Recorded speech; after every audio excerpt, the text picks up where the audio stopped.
mais dañu def benn remarque mooy depuis lors aussi dafa mel ne amul maanaam ay négociations yu franc yi war a am entre jàngalekat yi ak nguur gi. mu nekk situation boo xamante ne kenn xamul fan lay mujj. moo tax tey boo demee ci banlieue bi fan yi élèves yi c'est entre débrayage ak grève totale. mën nga jël boo demee lycée Limamoulaye noonu la Mame Yéli Badiane noonu la banque islamique noonu la lycée de Pikine aussi noonu la CEM collège d'enseignants moyens yeeg yëpp aussi ñoom it ñu ngi ci mbir yooyu. nekk grève ba boycotté examen boycotté composition. est-ce que loolu bari na li muy am ci réew mi ak fan la ñu mën a jëme ak lan moo war a doon les solutions. Thierno Malick loolu c'est une situation récurrente. Fréquente bu ñu nekk di dund ci système éducatif sénégalais et c'est malheureux et c'est déplorable parce que à chaque année da ngay gis que ni dafay am des discussions yu am entre l'État du Sénégal et les centrales syndicales. Maintenant nag man li nga xamante ni moom laay déplorer moom mooy que ni manque de considération et de sérieux bi nga xamante ne moom la ñu noté de la part des deux acteurs. Wala de la part des différentes parties. mu nekk l'État mu nekk également les enseignants. parce que tamit après tout ñoom dañuy nar a sacrifier ñi nga xamante ne moom moo nekk la jeunesse sénégalaise. parce que le problème ne date pas d'aujourd'hui. Le problème c'est depuis Abdou Diouf. C'est depuis sax Senghor. Mais ça s'est intensifié avec Abdou Diouf, Abdoulaye Wade, avec sax le président Macky Sall bi nga xamante ne nii aussi il a failli en tout cas vivre li nga xamante ne moo nekk année blanche donc mu nekk loo xamante ne catastrophe la dans un pays. Maintenant man je me dis que les enseignants très sérieusement les revendications booy xool à chaque fois Thierno Malick les mêmes points ñoom ñooy reveniraat c'est par rapport ak revalorisation des salaires les logements entre autres et entre autres. Mais pour man dama jàpp ne dafa am lu gën a am importance. gis nga l'État du Sénégal bi mu ñëwee toog dafa def un dialogue tripartite mu nekk le dialogue entre l'État entre le patronat entre également les syndicats. Alors kenn ku nekk nga ñëw ak say doléances bi nga ñëwee toog avec le Premier ministre avec le président et les autres acteurs également yéen ngeen trouver en tout cas des consensus par rapport ak points yi nga xamante ni moom ngeen nekkoon di teg. Alors loolu aussi. Dañuy revenir pour dire que ni l'État foofu dafa manque de sérieux parce que jusque-là man gisuma avancé gisuma également ay recommandations yoo xamante ne commencé nañ ko di concrétiser wala di appliquer par rapport ak li nga xamante ne jëloon nañ ko foofu ci dialogue tripartite ba. Et le Premier ministre également avait tenu d'autres rencontres également avec eux pour essayer aussi d'étudier la situation. jéem a xool lan lañ ci apporter des solutions mu nekk ay alternatives. Et jusque-là dégguloo dara après 2 ans que ni gouvernement bi def na lii wala am na tel jéego boo xamante ne am na ci dans cette situation. Loolu c'est malheureux ci état bi nga xamante ne yow da nga war a xam ne levier bi nga xamante ne moom moo la war a mën a permettre yow nga aspirer à un développement c'est l'éducation. Beneen bi également moom mooy que ni aujourd'hui les enseignants parce que man mënuma concevoir depuis très longtemps à chaque fois yéen da ngeen di en tout cas jéem a sacrifier la jeunesse sénégalaise parce que aujourd'hui même aussi si l'État en tout cas tarde à concrétiser à matérialiser ses promesses mais dafa am loo xamante ni tamit Thierno Malick pour man patriotisme la fibre patriote la boo xamante ni dafa war a nekk ci nit ñi. C'est vous en tout cas yéen a am le savoir quand je le dis moom mooy que ne yéen a opté pour être des enseignants ngeen dem ñu former leen alors académiquement ngeen war a wàcc sur le terrain dem transmettre le savoir ñi nga xamante ni tey ñoom ñoo nekk xale yi. Alors vous avez le minimum parce que tout simplement on continue de payer les salaires vous avez des avantages yi nga xamante ni tey da ngeen di wax naka la ñuy def pour que ñu revaloriser ko mais est-ce que doo leen xalaat xale yi nga xamante ne nii suba ñoom au moins ñoom ñoo war a nekk ñi nga xamante ne ñoom ñoo nekk la relève. Et demain aussi pourquoi pas ceux-là qui doivent régler ces problèmes récurrents yi nga xamante ne ñu ngi ko nekk di dund. Pour man à un moment donné certes revendications yi baax na parce que aussi il faut que nga nekk dans le strict minimum des conditions pour que nga mën a def li nga xamante ne moom moo nekk sa mission. waaye bul di fàtte ne sa liggéey da nga ciy war a di jaamu yàlla. parce que aujourd'hui dans un pays où l'enseignant tu as un salaire minimum un 700 ou bien un 800 000. Je ne dis pas que c'est ça parce que kenn xamul kenn ku nekk lan ngay fayeeku. au moins tu as des avantages entre autres, mais aller regagner les classes s'il le faut trouver des alternatives, parce que aujourd'hui le quantum horaire donc dafa baissé wu moo tax tey xale yi également ils ont un problème et vous voyez les répercussions mooy ki ne xale yi dañ naan la tey dañuy grève parce que mënuñu toog ci classe bi jànguñu amuñu les épreuves wala amuñu cours yi nga xamante ne ni moom moo ñu war a permettre tey ñu dem à l'épreuve, après ngeen bëgg ñëw du jour au lendemain que ne tey da ngeen def ay compositions, ça c'est compréhensible.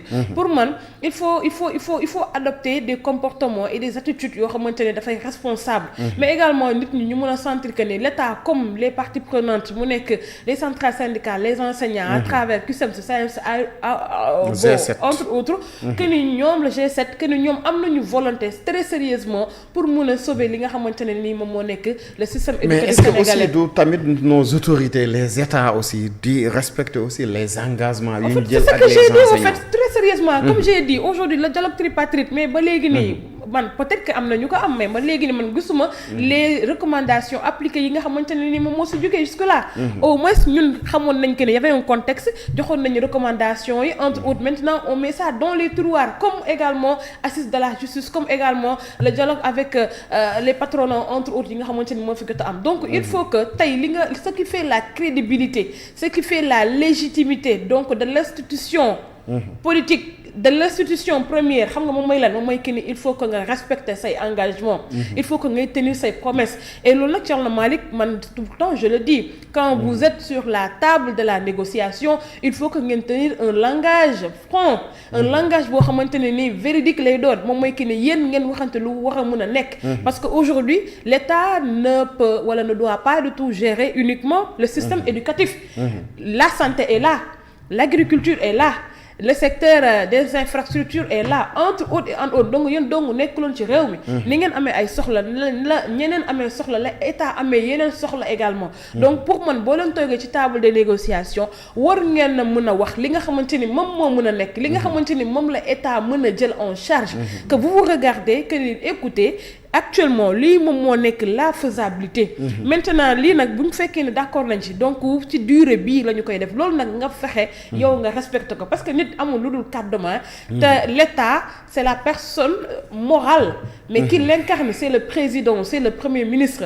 Alors yéen lépp loo xamante ne yéen a ngi koy diglante ak waa G7 ak les centrales syndicales war na nekk loo xamante ne yéen jàpp ngeen ne xalaat ngeen ne xam ngeen ne rationnellement que ni kat lii nar ngeen ko waaye lii mën ngeen ko. Ñoom également ñu teg li nga xamante ne nii tamit moom moo nekk lu raisonnable, parce que aussi mënoo di ñëw di indi ay conditions yoo xamante ne yow leer na la kii nii pour mu def ko, même bu fekkee ne promettre la ko également, ça sera un problème pour que mu mun ko matérialiser. Moo tax ma ne il faut adopter un comportement responsable, te responsable nag moom mooy que ni da ngay utiliser sa raison, mais aussi tamit au-delà de tout muy état et aussi moom mooy ki nga xamante ne moom moo nekk les enseignants, ñu xool li nga xamante ne moom moo nekk l'enjeu aujourd'hui Thierno Malick mooy comment faire pour sauver les élèves sénégalais.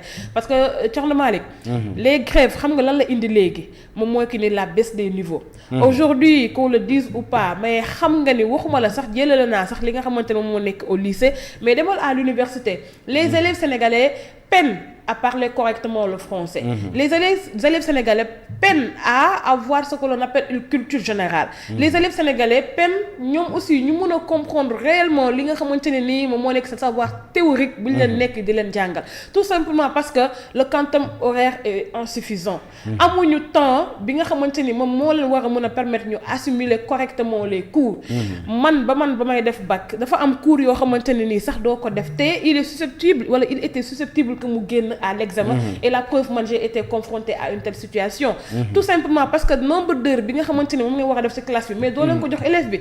Élève bi nga xamante ne nii moom nga war a mën a ñëw yow déjà boo respecté quantum horaire bi rek c'est insuffisant pour xale bi déjà. Yow léegi da nga koy réduire kooku déjà yaa ngi réduire ses chances pour que mu mën a nekk un vrai intellectuel, une vraie élite boo xamante ni tey dafay mën a servir son pays. Parce que tey dañuy nekk di jàng pour passer rek de, mais koo ci tegaloon def ko en tout cas benn un diagnostic wala nga ne da ngay jéem a tester li nga xamante ne moom moo nekk son ses connaissances livresques, donc doo te fekk dara. Loolu nag dafa am une responsabilité boo xamante ne état dafa ko ci am waaye enseignants yi dañ ko ci nekk di am.